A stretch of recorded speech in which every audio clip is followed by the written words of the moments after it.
We start with the biggest upset of the day in the eyes of many because, frankly, a lot of people turn their TVs off.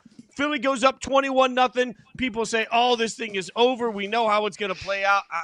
Not so fast, my friends. The largest comeback in team history, the largest comeback in this rivalry, obviously. The Cowboys come flying back from down 21-0 to win this game 24-21, and it creates total chaos in the NFC because they're not dead yet. The Cowboys still have a shot at the playoffs, and now we still got to figure out what the hell to do with the Eagles. Good morning, Caroline.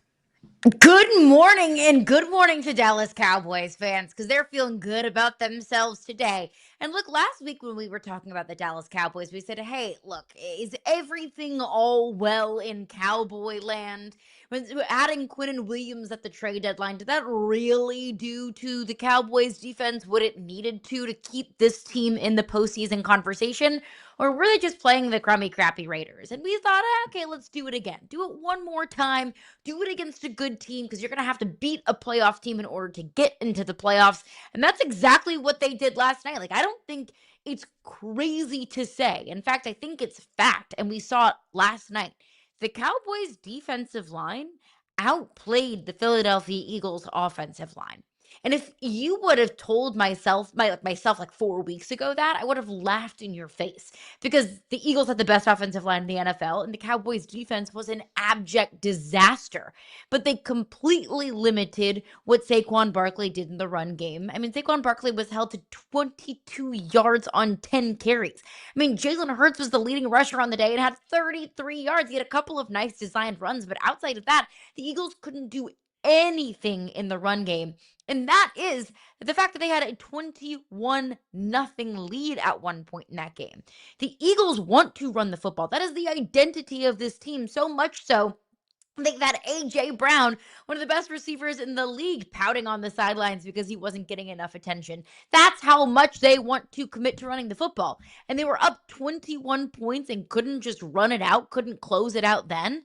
I think that we have to start talking about the true upgrades that this Cowboys defensive front underwent at the trade deadline, because if they're able to outplay a Philadelphia Eagles offensive line, granted without Lane Johnson, but still a Philadelphia Eagles offensive line that's one of the best in the NFL, then sure, you can absolutely talk yourself into the Cowboys, I don't know, taking down the Chiefs, beating the Lions over the next couple of weeks, and then winning out on the rest of their schedule. Like, there is very much so a clear path for this Cowboys team.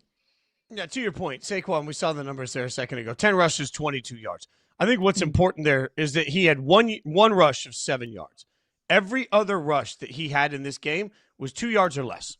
2 yards or less. So this was just one of those games where nothing got going for Saquon. And yet again, we're reminded that the real issue for the Eagles is they can't find balance. When they can run the ball, they can't throw the ball. When they can throw the ball, they can't run the ball. They can't seem to find any attempt at being able to do both at the same time. And it's what's really turning this season into so much frustration for Eagles fans. Look, any other franchise that we have a 21-0 lead and you watch them let that team come back today, we would be questioning everything about the DNA of the way they're built. Now, this is the defending Super Bowl champion, but still, they had the opportunity to eliminate the Cowboys, not just from this game, but from this season. The Eagles had the opportunity to just put an end to the entire Cowboys conversation, remind the world that they are the Philadelphia Eagles, and remind the world that the Dallas Cowboys shouldn't be in the playoffs, right? Like, they had the chance to do that. They couldn't get it done. And to me, Caroline, this is such a statement about the Cowboys and the way that they're built. To your point, we spent half of the season screaming, oh, if Dallas could just have an average defense, how good could they be?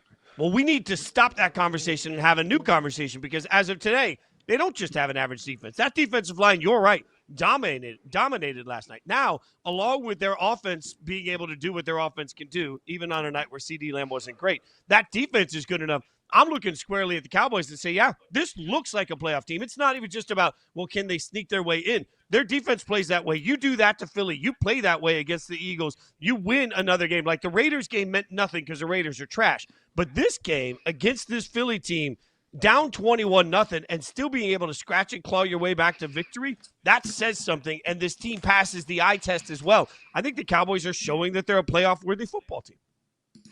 That's all we've said. That's all we've wanted from this Cowboys defense.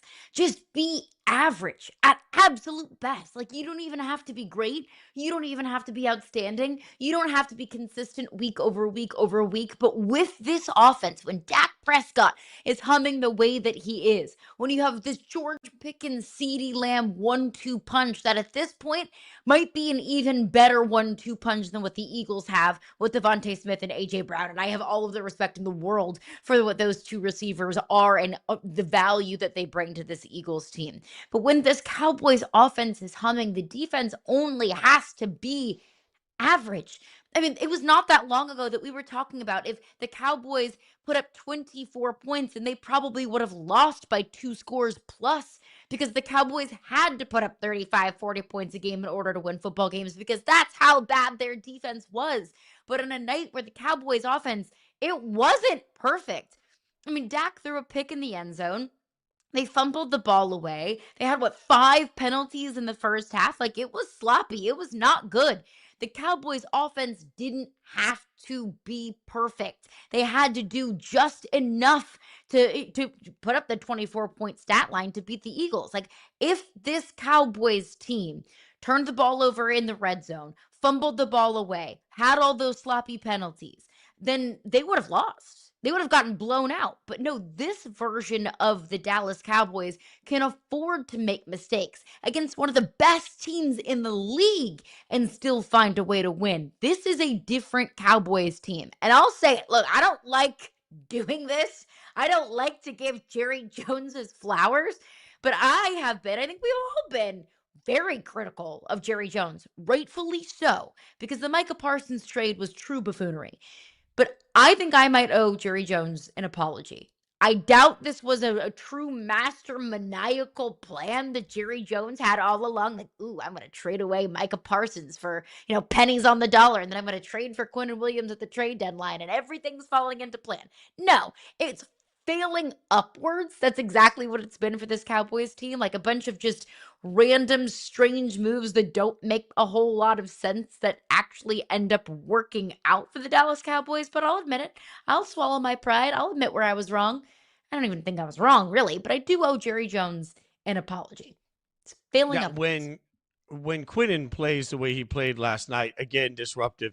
It's a reminder. Maybe the smartest thing that the Cowboys did is they kept their feet moving after a mistake, because we all feel like the trade of Micah Parsons was a mistake. But at some point, you can either just sit there in your misery of that mistake, or you can try and figure out how to make the best of that moment moving forward, which I think they really did. And also, when we're talking about credit to the Cowboys organization, I want to go all the way back to the offseason and just give credit for George Pickens. Because, to me, at this point, it's pretty clear. You mentioned the best 1-2 punch.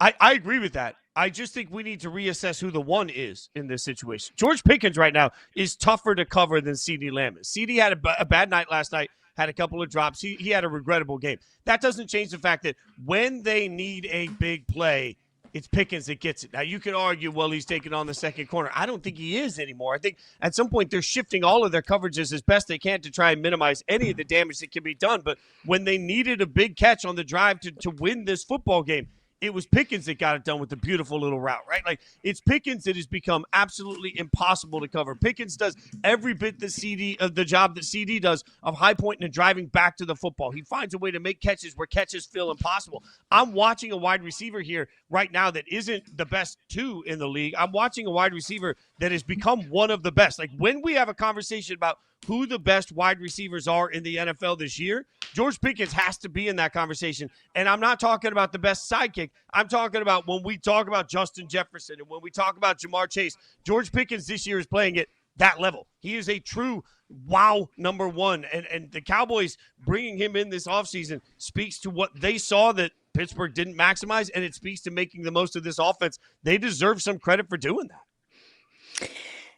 I mean, you're not entirely wrong because George Pickens, like this addition to the Cowboys team has been such a perfect fit that I was very skeptical when the Cowboys made this move because George Pickens was not only, not looking like a one on the field in Pittsburgh, but also was an issue off the field as well. It was the personality issues. It was the locker room stuff. So I was very skeptical of this move. But George Pickens in Dallas is the most perfect fit.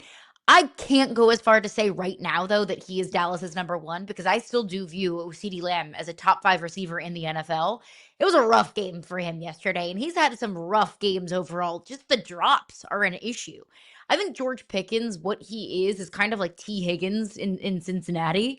That I don't think that CeeDee Lamb is as good as Jamar Chase, but I still view them both in the same tier. That George Pickens is the kind of T. Higgins that can be A1 and look like A1 and get defensive attention like A1 whenever he needs to. That he is a very, very, very high-end 2 that would be anyone else's 1 if there was just a guy not named CeeDee Lamb on that team. But I just gave Jerry Jones his flowers, but I did mention some absolute buffoonery from Jerry Jones that we have seen, obviously, for a long time now, but especially this past calendar year. It would be the buffoonery of all buffoonery if Jerry Jones lets George Pickens walk in free agency. I don't know what you have to do. I don't care what you have to do to keep George Pickens in Dallas. Whether it's tagging him, whether it's extending him to a longer term deal, if it's paying him $25, $30, $32, $35 million a year, whatever it's going to take, Jerry Jones has to keep George Pickens in Dallas. Don't get cute with it. Don't think that you can, just move on from him and overcome it. And you can just plug any other receiver in that role. No. Jerry Jones, because he keeps talking about next year. They acquired Quinn Williams for next year. That they're going to, build for next year and for the future and beyond. George Pickens has to be part of that future. The only hard part about that, I know it's very early, but right now there is no team in the NFL with less cap space next year than the Dallas Cowboys, according to overthecap.com. For next They'll figure year, it out. They are currently $46 million over the cap for next year. Again, they'll figure these things out. The franchise tag next year is expected to be almost $29 million at the wide receiver position. Look, if they don't do that to George Pickens, somebody will. When you start to look at the teams that have a bunch of cap space next year, like, I don't know, the Titans with the most cap space, you think they wouldn't like to bring in a George Pickens to help as they open a new stadium with a young quarterback? The bidding war is going to be dynamic for George Pickens.